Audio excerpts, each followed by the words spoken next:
Go Cat. Go. Selamat datang di GoCast, Broadcast Your Story. Kembali lagi bersama saya Asti Lalasati. Kali ini kita akan mengangkat isu tren pariwisata di Bintan. Telah hadir pembicara di sebelah saya, Pak Wan Rudi selaku Kepala Dinas Pariwisata dan Kebudayaan Bintan. Benar Pak Wan Rudi ya? Ya. Dipanggil Pak Wan Rudi atau Pak Rudi Pak? Pak Wan. Pak Wan lebih tepatnya. Membantu saya Pak, karena saya juga cadel Pak. Jadi agak susah memanggilnya Pak Wan. Baik Pak Wan, kita kali ini akan bahas tentang pariwisata di Bintan. Tentu saja COVID, pandemi ini banyak memberikan dampak bagi pariwisata Bintan. Tapi kali ini kita akan bahasnya nggak cuma yang hari ini Pak, kita bahas juga yang akan datang, persiapan-persiapan adaptasi dan lain sebagainya. Untuk itu saya punya tayangan highlight Pak, yang mungkin bisa menjadi pengantar kita untuk pemirsa GoCast di rumah. Bintan, sebuah surga pariwisata yang terdapat di Kepulauan Riau. Bintan memberikan berbagai pengalaman menarik dari segi pariwisatanya. Keindahan alamnya yang cukup mempesona membuat Bintan selalu menjadi hidden gem atau surga tersembunyi di bumi segantang lada ini. Namun tren pariwisata di Bintan kini meluas dengan pengelolaan yang cukup masif dari berbagai kelompok yang menggagas berbagai potensi pariwisata menjadi objek pariwisata. Sehingga hal ini berdampak pada tersedianya berbagai pilihan pariwisata di Bintan untuk berbagai kalangan. Tren wisata di Bintan saat ini sedang mengarah ke tren wisata low budget atau juga yang biasa dikenal dengan wisatawan dana terbatas. Wisatawan seperti ini biasa dikelola oleh komunitas wisata. Dan sebenarnya ini bagus untuk wisata di Bintan karena kedepannya kita lebih punya banyak pilihan yang beragam dari sisi kelasnya. Namun harus diperhatikan juga untuk kedepannya jika kita ingin sektor pariwisata kita lebih maju, kita harus memperbaiki beberapa hal tertentu seperti transportasi yang lebih mudah, akses yang lebih mudah dan lain-lain. Sehingga wisata di Bintan tidak terkesan mahal.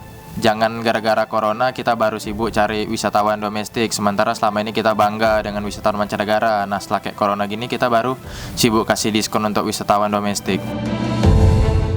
Seperti apakah Bintan melihat pariwisatanya dari masa ke masa dan strategi apa sajakah yang akan ditempuh dalam menyelamatkan pariwisata yang saat ini dirundung masalah pandemi? Inilah tren pariwisata Bintan bersama GoCast. Broadcast Your Story.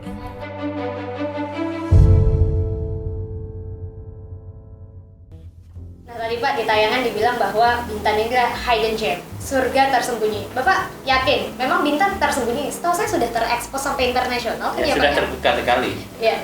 Jadi Bapak sepakat ya kalau disebut hidden gem? Pada beberapa sisi ada mungkin potensi yang masih mungkin belum kita garap. Karena memang Bintan ini kan dia digarap pariwisata yang memang kita fokus menggarap pariwisata Bintan itu tahun 90-an. Pemerintah Kabupaten Bintan mengundang swasta untuk membangun wisata di Bintan, mulai dibangun kawasan Lagoy dengan konsep Hijori dan lain-lain. Dalam perjalanan tahun 90 sekarang tahun 2020, 30 tahun perjalanan memberikan suatu capaian loncatan yang luar biasa pariwisata Bintan yang dulunya belum terlalu dikenal, tapi dengan 2019 saja kemarin kita terbangun beberapa kawasan resort yang ada di Lagoy, ada lebih kurang 15 resort yang terbangun, kemudian belum lagi beberapa kawasan hotelnya yang terbangun dengan memang capaian yang kita lihat pada tahun 2019 kemarin.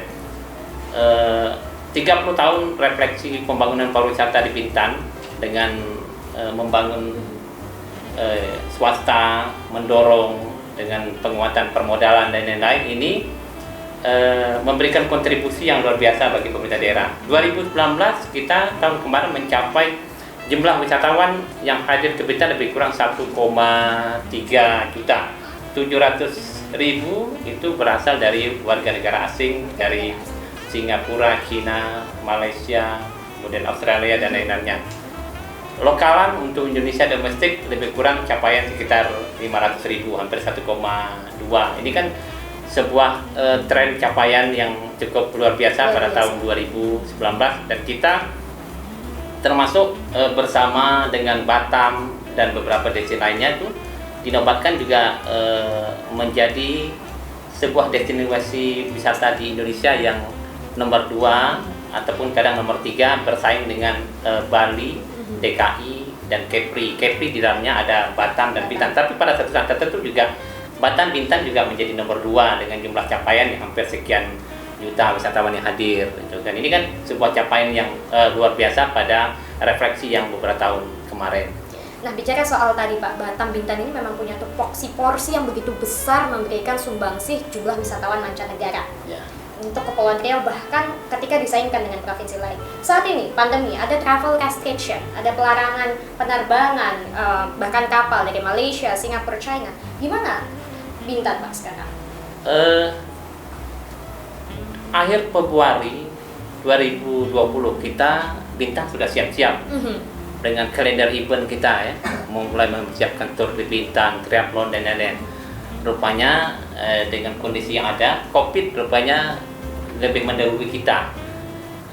Februari akhir pada saat kita siap-siap untuk menyelenggarakan event besar tur di Bintan, itu COVID ternyata sudah mulai masuk dan kebijakan pemerintah pada saat itu mengeluarkan Permen Kumham nomor 11 tahun 2020 yaitu melarang seluruh warga negara asing yang masuk ke wilayah Indonesia, dan ini bukan hanya berlaku di Bintan saja, tapi juga berlaku di seluruh pelabuhan-pelabuhan internasional, baik itu pelabuhan laut maupun udara. Yang biasanya satu hari masuk ke pelabuhan kita di Bintan itu kan ada pelabuhan internasional, ada 2. Satu yang ada di Lobang untuk tenaga kerja, kemudian juga satu lagi yang ada di Lagoy, BBT.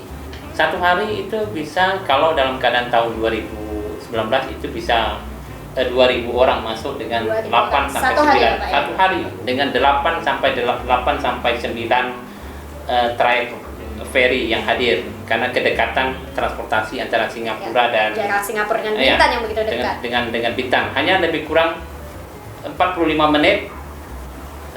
Wisatawan Singapura bisa datang ke Bintan cukup sampai seperti kalau dari Depok mau ke Jakarta ya. Iya, Jakarta dari Jakarta sudah sampai 45 menit saja. Tapi ditambah lagi dengan satu hari dengan ada 8 sampai 9 sampai 10 trayek perjalanan. Jadi kemudahan ini yang memberikan mengapa wisatawan Singapura dan asing yang menjadikan Singapura sebagai hub itu sangat mudah datang ke Bintan karena dia bisa pergi pagi dengan 9 kali trayek perjalanan ferry itu, sorenya pun di last minute ferry di pukul 6 sampai pukul 8 itu dia masih bisa pulang setelah main golf kalau dia memang tidak mau menginap. Itulah kemudahannya itu. Ini yang jadi, tapi dengan ditutupnya pelabuhan-pelabuhan di pelabuhan-pelabuhan kita ada Permen Kumham nomor 11, otomatis seluruh warga negara asing tidak bisa masuk lagi ke Bintan. Maka bulan Maret otomatis jumlah kunjungan kita menjadi 0 sama sekali yang hadir ke Bintan. Tinggal saja biasanya kita berharap target tahun 2020 ini kita berharap jumlah wisatawan asing sebanyak 900.000, karena capaian kita kemarin kan lebih kurang 700.000 warga negara asing. Tapi dengan kondisi sudah berjalan 7 bulan ini, ya otomatis kita harus mengevaluasi kembali, karena dari bulan Maret, April, Mei, Juni, Juli sampai dengan bulan September ini ya kondisi jumlah wisatawan asing sama sekali tidak bisa hadir, dan pariwisata kita otomatis sangat terdampak ya. Pelaku-pelaku pariwisata kita, hotel, pekerja, kemudian jasa transportasi, teman-teman dari HPI, pramuwisata, transportir, bus, semuanya dan pasti akan semua terdampak. Dan ini menjadi masalah bagi kita. Betul Pak. Memang Bintan terkenal dengan pariwisatanya, tapi yang jadi pertanyaan saya adalah tadi testimoni dari yang mahasiswa kita ambil nih Pak. Beliau menyatakan bahwasanya dari dulu Bintan bangga dengan angka tadi kita mau ngejar 900.000 wisatawan mancanegara. Apakah wisatawan Nusantara atau domestik tidak begitu diperhitungkan? Dan ketika COVID kan banyak nih kota-kota lain, tidak mesti Kabupaten Bintan, baru jadi ajang diskon-diskon besar-besaran untuk wisatawan domestik. Bagaimana Bapak melihat fenomena ini? Apakah ini fair sebenarnya untuk masyarakat Bintan, Kepri? Atau memang sudah pasarnya demikian? Inilah bisnis. Bagaimana Bapak melihat ini? Tadi saya sudah jelaskan. Iya. Sebenarnya Bintan itu dia kemudahan aksesibilitasnya dengan pasar Singapura sebagai hub daripada wisatawan asing itu sangat mudah. Iya. Ada 8 sampai 10 ferry yang setiap hari berangkat gitu.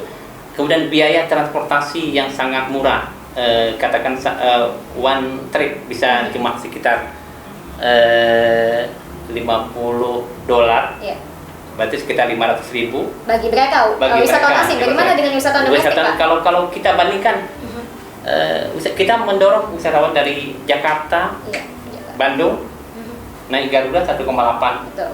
3 kali biaya transportasi. Tapi alhamdulillah, walaupun biaya transportasi itu besar, tapi kita masih tahun kemarin masih dapat mendulang sekitar 500.000. Ini kan sebuah juga capaian. Artinya kita tidak semata-mata melupakan pasar domestik, tapi juga mendorong wisatawan luar gitu. Tapi potensi secara hitung-hitungan kedekatan, biaya transportasi, kemudahan itu memang kondisinya seperti itu gitu. Kalau kita dari Jakarta mau ke Bintan, 1 kali berangkat kalau naik Garuda 1,8.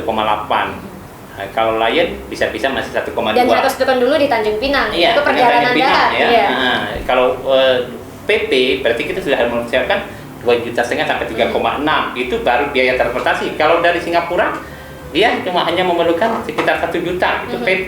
Itu hitungan secara transportasi, belum lagi dari sisi hotel dan lain-lain. Jadi itu alami saja secara hitung-hitungan bisnis lah ya. Tapi kita tidak mengurangi bahwa pasar dalam negeri punya potensi yang ke depan sepanjang memang kebijakan pemerintah kemarin sudah agak menaik pada saat pemerintah menurunkan harga tiket pesawat. Tiket pesawat. Ya, pada tiket pesawat itu tren wisata kita itu sempat mulai bangkit. Tapi begitu kondisi ini itu nggak bisa kembali. Mudah-mudahan nanti kalau memang pasca Covid terjadi kita bisa normal, ini akan kembali. Menyangkut kemarin itu menyangkut hanya masalah transportasi. Ya, transportasi yang mahal saja kemarin. Dan kita berharap mudah-mudahan dengan kondisi Covid ini terjadi, ya kita berharap rekan-rekan pariwisata, pelaku pariwisata, hotel, kemudian juga lain-lain itu ya kita bertahan. Artinya dengan kondisi Covid ini tetap wisata kita bisa jalan, kemudian Covid juga kita bisa atasi. Bisa kita kendalikan, kita jaga gitu ya, tetap beraktivitas, kemudian wisata tetap jalan, tapi tetap terapkan pola-pola kesehatan, protokol kesehatan ya. Dan saya sudah sering komunikasi dengan teman-teman pelaku pariwisata kita. Alhamdulillah beberapa resort kita, kemudian beberapa pelaku hotel-hotel kita, kemudian desa wisata kita itu untuk Jumat, Sabtu, Minggu ya tingkat huniannya cukup bagus gitu. Tren ini minimal rekan-rekan kita dalam masa Covid ini sampai dengan masa pemulihan ke depan bisa bertahan, karena dalam sisi pariwisata kan kita membagi kondisi pasca Covid ini. Pertama dalam tahapan pandemi kita masa menghadapinya gitu ya. Arti kita program-program yang pemerintah lakukan itu memberikan bantuan stimulus, bantuan beberapa pelaku wisata kita berikan sembako dan lain-lain kemarin yang dari program pemerintah. Nah, sekarang ke depan ini rebonding, artinya program ke depan bagaimana beberapa pelaku wisata bisa mulai bangkit lah, timbul kepercayaan dia bisa hadir kembali dan mereka mampu bertahan gitu. Itu yang kita harapkan nanti mungkin tahun ke depan bisa ada harapan untuk maju kembali gitu. Nah, saya jadi pengen nanya Pak, tadi Bapak ada nyebut soal desa wisata nih Pak. Nah, trennya kali ini saya dengar kabar juga salah satu resort besar di Bintan tutup saat pandemi. Dan desa-desa wisata inilah yang menjadi alternatif wisata. Kedepannya sebenarnya Bintan ini akan menjadi wisata yang berbasis swasta, private, perusahaan-perusahaan besar, ataukah desa wisata, CBT, Community Based Tourism, atau bagaimana proporsinya? Sudahkah diatur oleh Dinas Pariwisata dan Kebudayaan Bintan? Kita tidak bisa memungkiri bahwa pertumbuhan pariwisata di Bintan 30 tahun perjalanan dia dimulai oleh modal swasta dulu pasti ya Pak gitu ya. Dengan semakin banyaknya kunjungan, terbukanya dunia terhadap aksesibilitas di Bintan, jumlah wisatawan yang dulu hanya bermain di dalam kawasan Lagoy dan Lagoy sudah membuka aksesibilitasnya keluar karena jumlah objek dan beberapa turis-turis juga lebih banyak berkeinginan untuk menerokai alam di luar, masyarakat di luar, bagaimana kehidupan orang Bintan itu, nelayan macam mana mereka, akses itu sudah dibuka dan alhamdulillah mulai tumbuh desa-desa wisata kita, dan peluang itu pada beberapa rekan-rekan sudah mulai membaca peluang itu dan mulai tumbuh beberapa desa-desa wisata. Jadi kita nggak bisa pungkiri bahwa di Bintan ini tumbuh dulu pariwisata modal, ya, modal, baru tumbuh pariwisata berbasis masyarakat, ya. Dan alhamdulillah sekarang sudah banyak beberapa desa-desa wisata yang mulai tumbuh. Apakah desa wisata tersebut? Desa wisata itu adalah sekumpulan masyarakat dalam satu wilayah tertentu yang mempunyai pemerintahan tertentu, yang mempunyai komitmen bersama untuk memajukan desanya di bidang pariwisata. Jadi dia perlu sebuah komitmen desa, mulai dari kepala desa, perangkat desa, RT RW, sampai dengan pelaku wisata, dengan masyarakatnya, mereka care dengan kondisi pariwisata di desanya. Kalau cuma masyarakat aja yang care, kepala desanya nggak berangkat care, ini juga nggak bakalan jadi. Dan sekarang kami juga di pemerintah daerah dalam RPJMD kami, misi dan visi ke depan itu sudah ada penyampaian berapa target-target desa wisata yang akan kita targetkan pada beberapa tahun ke depan, penumbuhannya sekian, dan itu desa wisata juga ada klasifikasinya, seperti juga anak sekolah, ada yang kelas 1, kelas 2, kelas 3, tidak semuanya champion semua. Betul, pasti tentu ada yang kelas 1, kedua, ketiga. Bagaimana supaya dia ini naik kelas? Itulah fungsi pemerintah yang untuk memberikan pelatihan, memberikan masukan-masukan, pembimbingan supaya dia bisa maju sejajar dengan beberapa champion-champion desa wisata yang ada di Bintan. Oke. Nah, target desa wisata saat ini jumlahnya berapa mungkin Pak? Atau gambarannya seperti apa? Apakah sudah terdistribusi rata di seluruh wilayah Bintan atau masih pada titik-titik yang dekat Lagoy saja mungkin, atau bagaimana? Sporadis kah? Jumlah desa di Bintan itu totalnya 36 desa. 36 desa. Mulai dari desa yang ada di Pulau Bintan, desa yang ada di pesisir, di Mantang, Bintan pesisir, di Pulau Siral, di Tambelan dan lain-lain. Tapi tidak mungkin semuanya dulu tahap awal, kita pakai berjenjang. Tadi saya katakan mana yang punya potensi, karena untuk desa wisata itu harus ada indikator-indikator yang harus dipenuhi, adanya keterlibatan masyarakat, adanya beberapa orang memang peduli untuk bidang pariwisata, keterbukaan masyarakat, kemudian pemerintah desanya juga concern dengan membuat payung hukumnya, ada perda desanya, peraturan desanya, mengikat, nanti dia menjadi sebuah pungutan bagi desa untuk membangunnya. Ini harus disusun bersama. Tanpa sebuah komitmen ini tidak akan jalan, gitu. Jadi membuat sebuah desa wisata itu sebenarnya ada 3 potensi yang bisa dia. Pertama bisa itu dari potensi alam seperti yang ada di Busung, Pengudang, dan beberapa ekang. Dan kemudian yang kedua, 60% itu adalah dari sisi budaya. Dari sisi budaya. Sisi budaya artinya desa wisata itu bisa dijual dari sisi perilakunya, adatnya, mungkin orang menjual budayanya, bagaimana dia mencari gonggong, itu juga bagian dari sebab itu nilai dia itu sekitar 60%, dan 5% adalah buatan itu ya, mungkin ada perosotan, permainan dan lain-lain. Itu adalah konsep-konsep yang dalam membangun sebuah desa wisata. Potensi ini adalah kemampuan kita menggali potensi desa. Apakah kita mau ambil yang 30% dari itu atau menggabungkan dengan 60%? Dan saya melihat ada beberapa desa yang memang sudah mulai concern, seperti desa Ekang, dia sudah punya peraturan desa yang mengikat untuk pungutan sumbangan PAD bagi desa.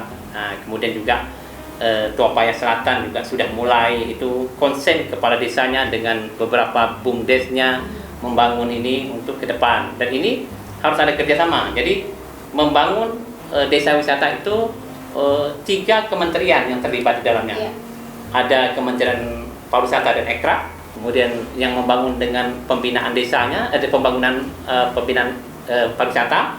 Kemudian ada Kementerian Pedesaan yang membangun dengan dana desa dan lain-lainnya, bagaimana mereka mengkontribusikan dana desa itu untuk membangun wisata desa. Yang ketiga itu adalah Kementerian UKM, Perindak, bagaimana mereka membina beberapa kelompok-kelompok masyarakat Darwis yang bergerak di bidang UKM, oleh-oleh. Jadi 3 ini harus berkolaborasi juga untuk membina bersama desa wisata. Tapi kunci bersama adalah komitmen desa itu sendiri bersama dengan perangkat dan lain-lain untuk memajukan sebuah desa wisata. Jadi ini fakta yang sudah terjadi di lapangan di Bintan, bagaimana dulu swasta men-trigger juga masyarakat untuk bergerak, dan sekarang desa wisata juga sudah sangat berkembang di Bintan. Pak, kita akan bahas lebih lanjut ini Pak. Saya akan undang juga dari desa wisata yang sudah Bapak sebutkan. Saya nggak tahu nih kelas 1, 2, 3, tapi kita akan undang termasuk praktisinya, memang pelaku penggiat pariwisata di Bintan Pak. Jadi kita validasi fakta di lapangan dengan yang sudah Bapak sampaikan setelah yang satu ini. Tetap di GoCast, Broadcast Your Story.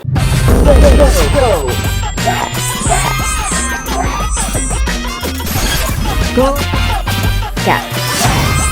Go.